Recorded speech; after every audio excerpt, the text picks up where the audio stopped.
Você vai ouvir agora uma palavra ministrada pelo pastor Gilberto Suzano. Que Deus te abençoe e que esta mensagem seja edificante em sua vida. Quero convidá-los a abrirem suas Bíblias, se você puder, no Evangelho conforme escreveu Marcos, aonde leremos no capítulo 8, do verso 27 ao verso 31. Evangelho conforme escreveu Marcos, capítulo 8, verso 27 até o verso 31.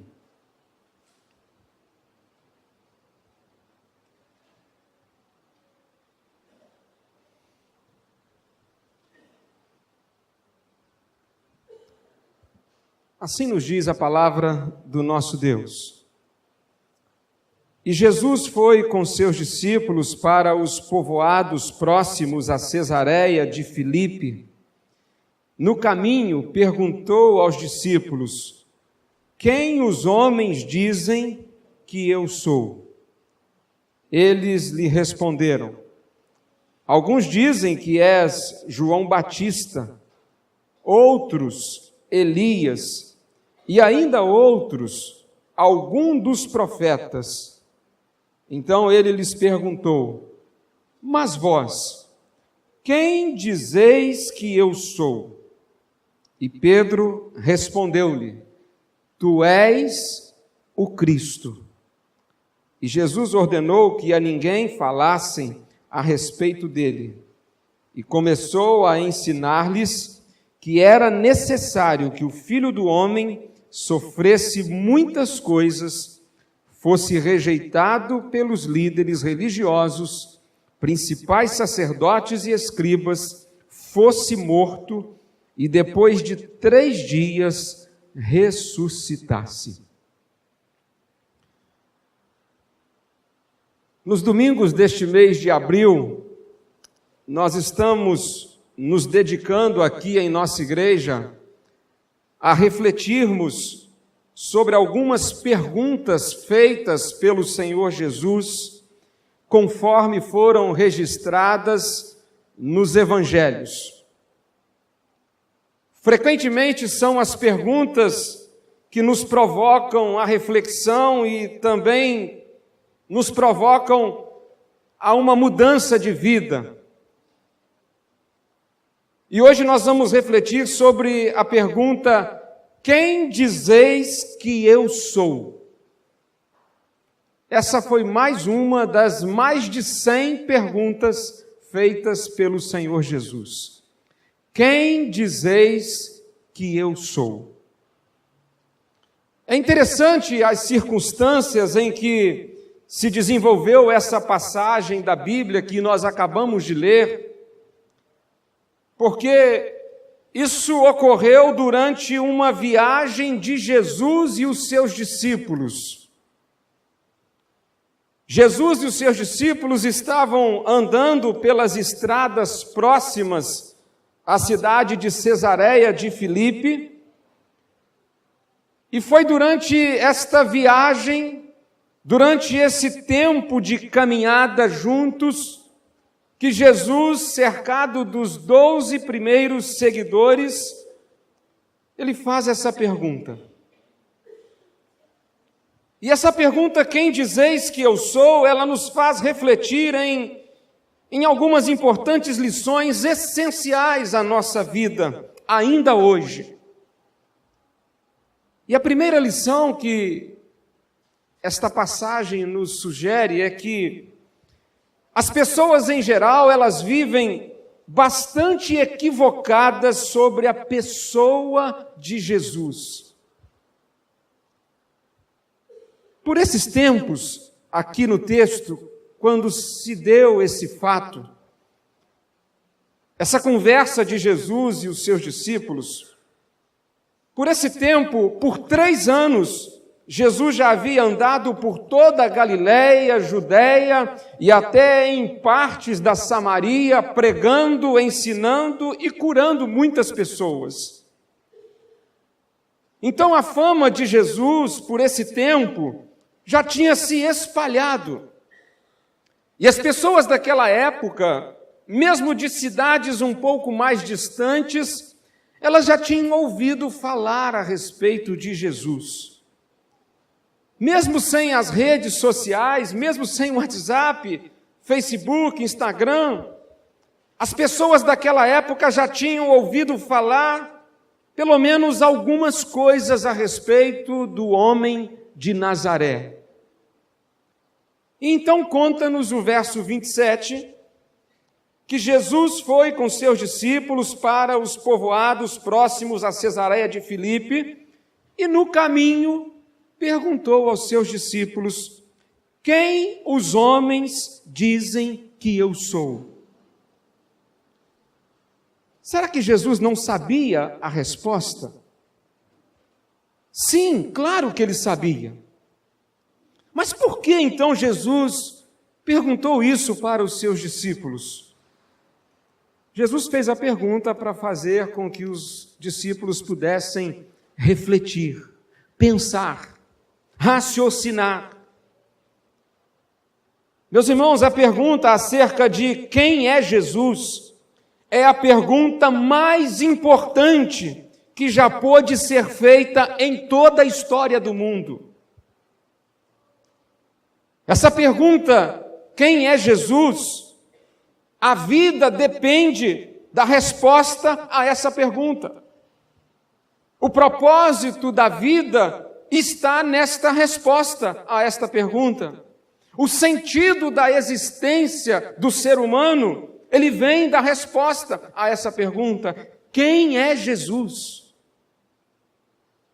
E no verso 28, os discípulos responderam imediatamente para Jesus da seguinte maneira: alguns dizem que és João Batista, outros Elias, e ainda outros algum dos profetas. Veja, meus irmãos, que o povo estava bastante confuso acerca da pessoa de Jesus. As pessoas estavam equivocadas a respeito da pessoa mais importante do mundo. Eles pensavam que Jesus era João Batista ou Elias, que havia sido reencarnado. Esses dois foram pessoas que viveram antes de Jesus. O Elias viveu muito tempo antes. O João Batista, ele foi, de certa forma, um pouco contemporâneo a Jesus. Eles compararam Jesus apenas como um homem bom ou um grande profeta. Eles não conseguiram discernir quem era o Filho de Deus. Agora, você sabia que hoje em dia nós podemos perceber o mesmo por toda parte? Jesus e o Evangelho têm sido compreendidos de forma muito equivocada pela expressiva maioria das pessoas. Na verdade, há hoje tantas opiniões diferentes acerca de Jesus como havia 2000 anos atrás. Hoje, há aqueles que creem que Jesus é um mediador entre Deus e os homens, mas que não é o único mediador. Hoje tem os que veem Jesus como o bom filho obediente da Dona Maria de Nazaré. Hoje tem aqueles que dizem que Jesus é apenas um espírito iluminado. A psicanálise diz que Jesus foi criado pela neurose da religião e diz que ele é um delírio da humanidade. Ainda tem aqueles que escarnecem de Jesus. Para alguns artistas que criaram uma peça de teatro não faz muito tempo, uma peça intitulada Evangelho segundo Jesus, Rainha do Céu. Para esses, Jesus foi um travesti. Para o enredo da escola de samba Gaviões da Fiel, Jesus foi um derrotado. Para os teólogos da prosperidade, Jesus é o libertador da pobreza material. Vem para Jesus que você nunca mais terá dificuldade financeira alguma, assim ensinam alguns hoje. Para a história, Jesus foi um importante líder religioso que marcou o mundo com antes de Cristo e depois de Cristo. Veja que, assim como nos dias de Jesus, o povo ainda hoje está completamente perdido na questão crucial da vida. A multidão tinha opiniões acerca de Jesus e não convicções. E ainda hoje assim se encontra a grande maioria das pessoas. Muitas pessoas ouvem falar sobre Jesus, muitas pessoas admiram Jesus, muitas pessoas reconhecem o valor dos ensinos de Jesus, tantos comemoram o nascimento de Jesus, outros tantos relembram a sua morte, mas vivem confusos e não sabem ao certo quem Ele é. E é trágico que tantos vivam assim. Eu não sei o que você pensa a respeito de Jesus, mas a grande verdade é que a maior parte do mundo tem tido conceitos muito equivocados a respeito da pessoa de Jesus. Mas esse texto também nos ensina uma segunda lição. Cada pessoa precisa fazer a sua confissão pessoal sobre quem é Jesus. Jesus perguntou para os discípulos o que os homens têm dito a respeito de mim. Quem eles dizem que eu sou? O povo em geral. E eles respondem, uns dizem que o Senhor é Elias, outros dizem que o Senhor é João Batista, e ainda alguns dizem que o Senhor é algum dos profetas. Mas agora Jesus volta-se para os discípulos e no verso 29 pergunta para eles, mas vocês que estão caminhando comigo durante esses 3 anos e meio, vocês que têm percebido o meu jeito de viver, vocês que têm percebido a minha vida, vocês que têm olhado para mim, vocês que dormem e acordam ao meu lado, vocês que comem comigo, vocês que convivem comigo, vós, quem dizeis que eu sou? E então Pedro traz uma resposta dizendo, tu és o Cristo. Essa foi uma nobre resposta, principalmente quando consideramos as circunstâncias em que essa resposta foi dada. Por esses tempos, Jesus era pobre. Jesus não tinha, ele disse em determinado momento, nem mesmo onde reclinar a sua cabeça. Outro dia eu ouvi alguém falando uma grande bobagem a respeito de Jesus. Ele pegou um texto lá e disse que Jesus tinha uma casa de praia em Cafarnaum. Quanta bobagem se diz a respeito de Jesus. E fazendo uma grande defesa de que Jesus veio para trazer prosperidade material, dizia isso. Que Jesus, dos seus 12 aos 30 anos, ele foi um grande empresário da carpintaria em Nazaré, depois da morte do seu pai. E por esses tempos, ele então conseguiu muito dinheiro e comprou uma casa em Cafarnaum, onde ele viveu durante algum tempo. Quanta bobagem! Mas voltando aqui, nesse tempo, Jesus era pobre, sem riqueza, sem poder. Poder aqui em termos políticos. E foi nessas circunstâncias que Pedro diz, tu és o Cristo.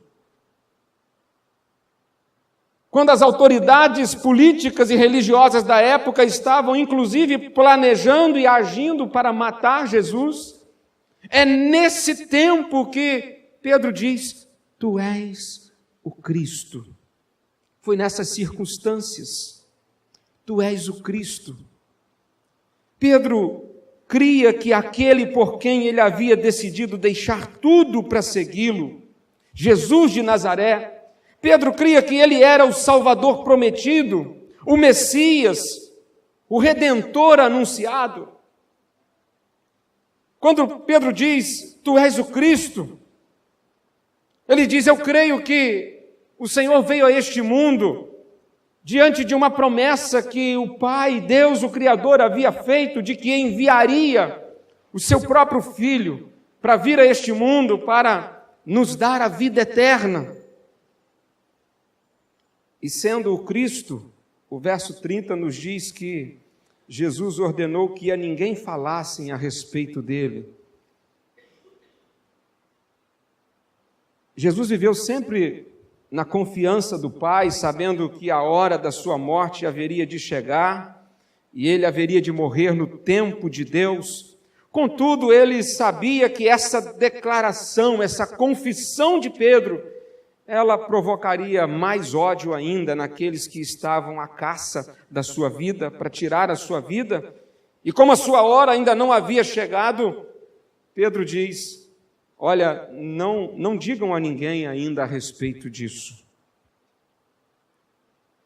Por isso o verso 31 nos diz, e começou a ensinar-lhes que era necessário que o Filho do Homem, ou seja, ele, sofresse muitas coisas, fosse rejeitado pelos líderes religiosos, principais sacerdotes e escribas, fosse morto e depois de 3 dias ressuscitasse.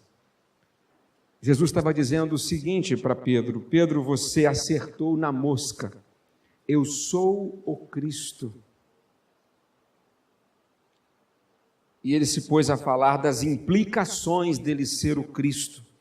Ele falou a respeito do seu sofrimento, ele falou sobre a sua prisão, falou sobre a sua morte, mas falou também sobre a sua ressurreição.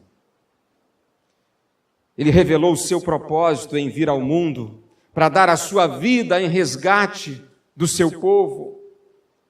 Meus irmãos, Jesus não morreu como um mártir que recusa renunciar às suas convicções, não.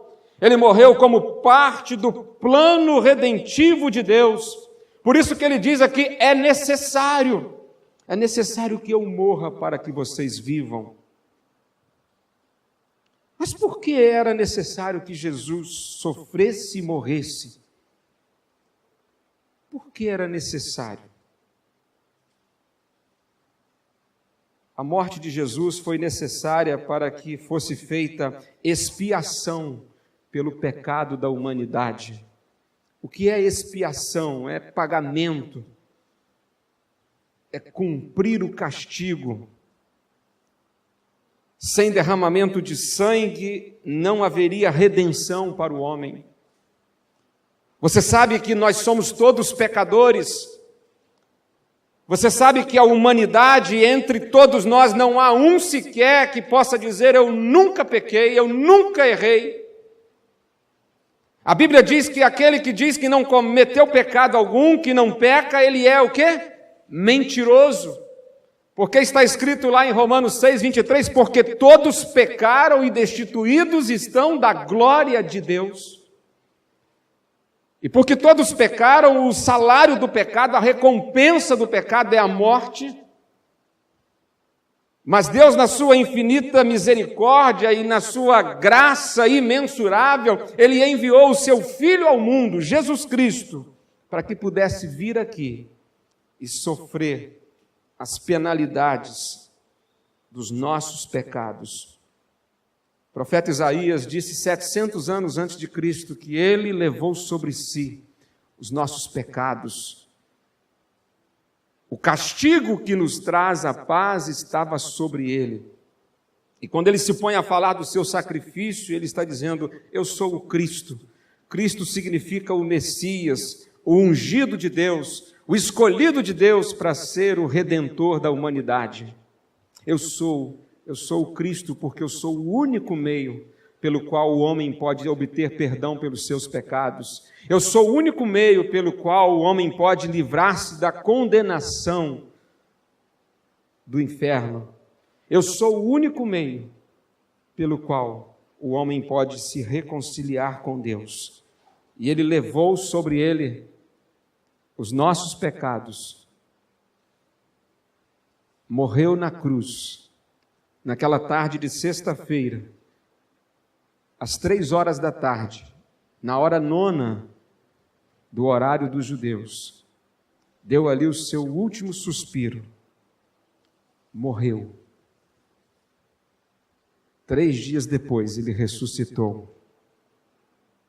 A cruz de Cristo, ela tem a mensagem central da Bíblia, e o túmulo vazio nos apresenta a esperança de vida eterna, porque ele morreu e ressuscitou.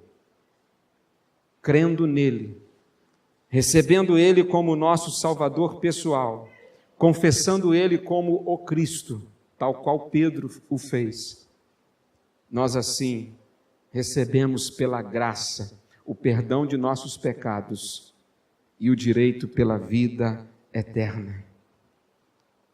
Por isso Jesus é o Cristo. Pedro estava certo, tu és o Cristo. Ele é o Salvador do mundo. Ele é aquele que deu a sua vida para salvar a mim e a você, miseráveis pecadores. Meu amigo, quem é Jesus para você? Se você não fizer a sua confissão pessoal sobre quem é Jesus, de que Ele é o Cristo que veio para te salvar, você estará perdido na questão mais importante da vida. Quem é Jesus para você? É possível alguém gostar muito de Jesus, mas não saber quem realmente Ele é. É possível uma pessoa ter um coração bastante sincero, mas estar equivocadamente a respeito de quem é Jesus. É possível alguém frequentar uma igreja e até estar na igreja há muitos anos e não saber ainda quem é Jesus. Infelizmente, essa tem sido a realidade de muitas pessoas em nosso tempo. Porque, veja bem, nós não somos salvos pelas boas opiniões a respeito de Jesus. Nós não somos salvos porque temos um bom sentimento por Jesus. Não somos salvos porque nós gostamos do ensino de Jesus. Não somos salvos porque lembramos de Jesus no Natal e na Semana Santa o reverenciamos como alguém que sofreu na Semana da Paixão. Não, não é isso que nos salva. O que nos salva é confessar Jesus como o nosso Cristo pessoal. Voltando ao texto, Pedro não respondeu que ele achava que ele era o Cristo, que ele estava desconfiado que ele era o Cristo, ou que haviam se reunido junto com os outros 11 e chegaram a essa conclusão, por unanimidade de votos, que Jesus era o Cristo. Não, ele confessou firmemente: tu és o Cristo. Deixe-me dizer algo muito sério para você. Não importa se você foi criado na igreja ou não, não importa quanto tempo você já foi batizado, não importa se você tem grau de instrução ou não, não importa quanto de dinheiro você tem, não importa o quanto nem mesmo de Bíblia você sabe, não importa se você tem muitos talentos, não importa se você sabe pregar, ensinar, tocar, cantar ou fazer qualquer outra coisa, não importa se você tem 1 ou 21 dons. O mais importante na vida é a resposta que você tem para a pergunta que Jesus te faz hoje: quem dizeis que eu sou?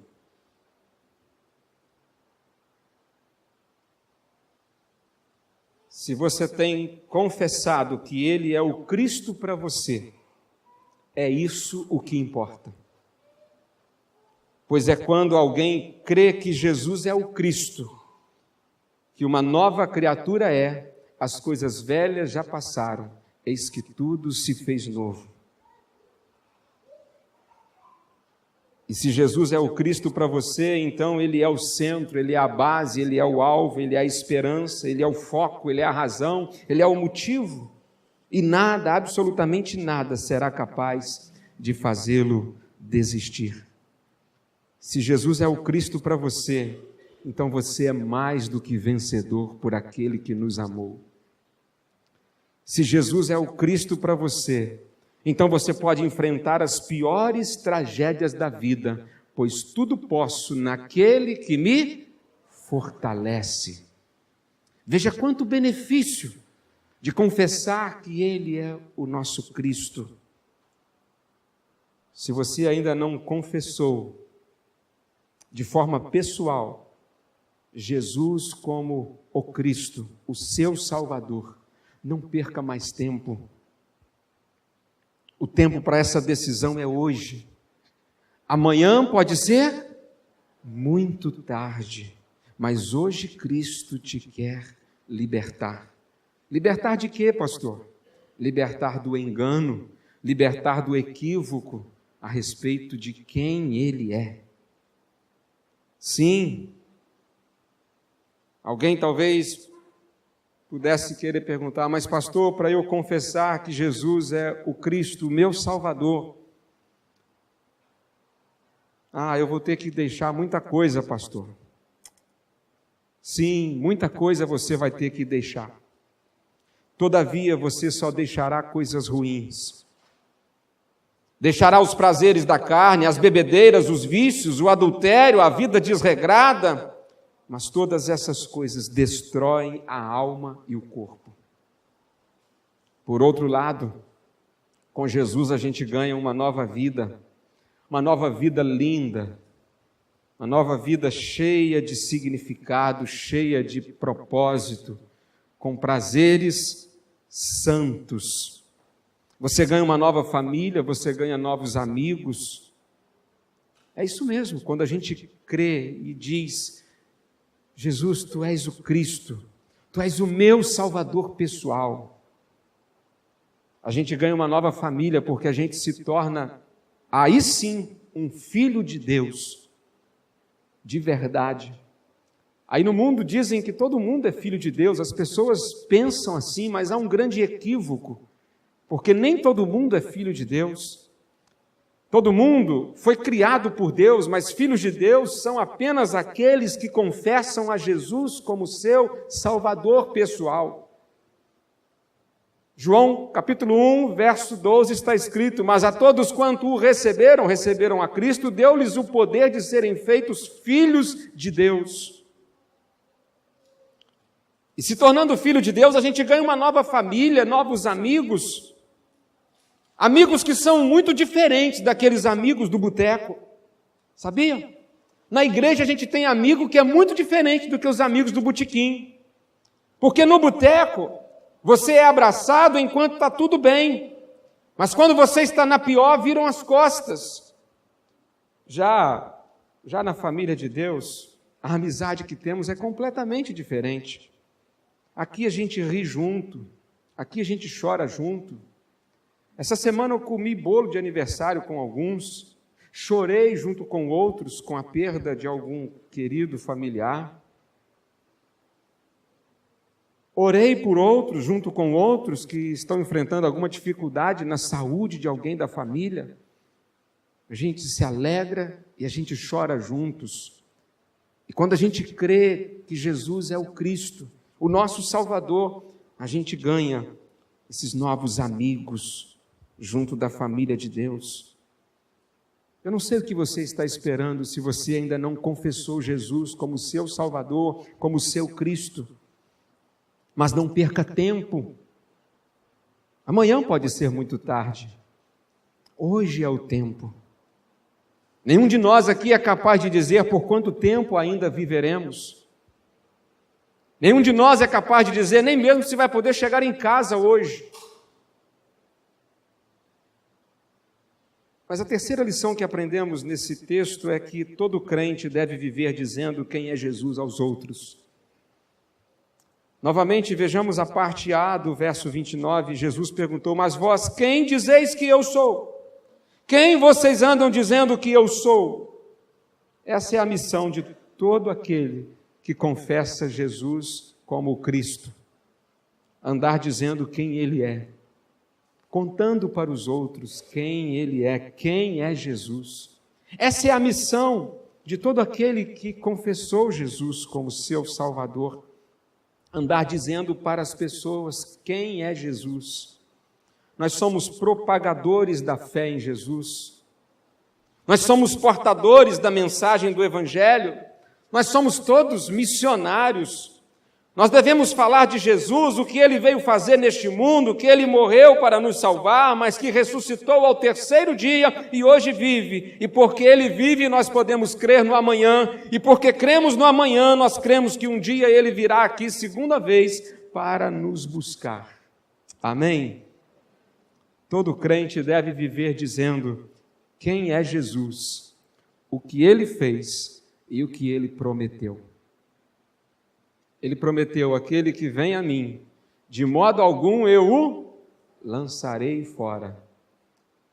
Ele prometeu: vinde a mim todos vós que estáis cansados e oprimidos, e eu vos aliviarei. Promessas dele. Promessas dele: eis que eu estou convosco todos os dias até a consumação dos séculos. Promessas, e nós devemos dizer isso a tantos. Dizer isso para as pessoas antes que seja tarde demais. Dizer isso para as pessoas antes que elas deixem este mundo sem confessar Jesus como seu Salvador pessoal. Você que já é seguidor de Jesus, o quanto você tem dito a respeito dele? Essa é a nossa missão, é a missão de todos nós. Finalmente, eu quero concluir da seguinte maneira: as pessoas, lamentavelmente, elas têm vivido bastante equivocadas sobre a pessoa de Jesus. Mas e você? E você que está aqui nesta noite, ouvindo esta mensagem? Jesus hoje te pergunta: quem dizeis que eu sou? Quem dizeis que eu sou? Cada pessoa precisa fazer a sua confissão pessoal sobre quem é Jesus. Depois que se partir desta, não haverá mais uma segunda chance. Creia em Jesus hoje, receba-o como seu Salvador hoje, decida segui-lo hoje, porque vale a pena. Se você tiver a coragem de tomar essa decisão hoje, tome hoje mesmo essa importante decisão: confessar Jesus como meu Salvador, o Cristo. Se você deseja nesta hora assumir essa posição em relação a Jesus, confessando-o como seu Salvador, eu quero fazer uma breve oração ajudando você a confessá-lo como seu Salvador pessoal. E eu queria pedir a todos que pudéssemos fechar os nossos olhos e pudéssemos orar neste momento. Quem sabe nesta noite você quer tomar esta importante decisão de confessar Jesus como seu Salvador pessoal. Você pode fazer isso agora. O que você precisa? Apenas querer. Crer que realmente Ele é o Cristo. É o enviado de Deus que morreu na cruz do Calvário pelos nossos pecados. E se você deseja entregar a sua vida ao Senhor Jesus, reconhecendo Ele como o Cristo, você pode orar comigo da seguinte maneira: Senhor Jesus, eu creio que o Senhor é o Filho de Deus, o único perfeito, o ungido, o Messias, o Cristo, que foi enviado a este mundo, veio aqui para morrer pelos meus pecados.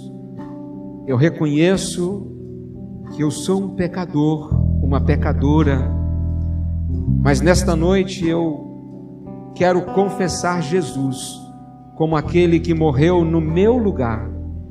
Era eu quem deveria ter sofrido as penalidades, o castigo pelo meu pecado.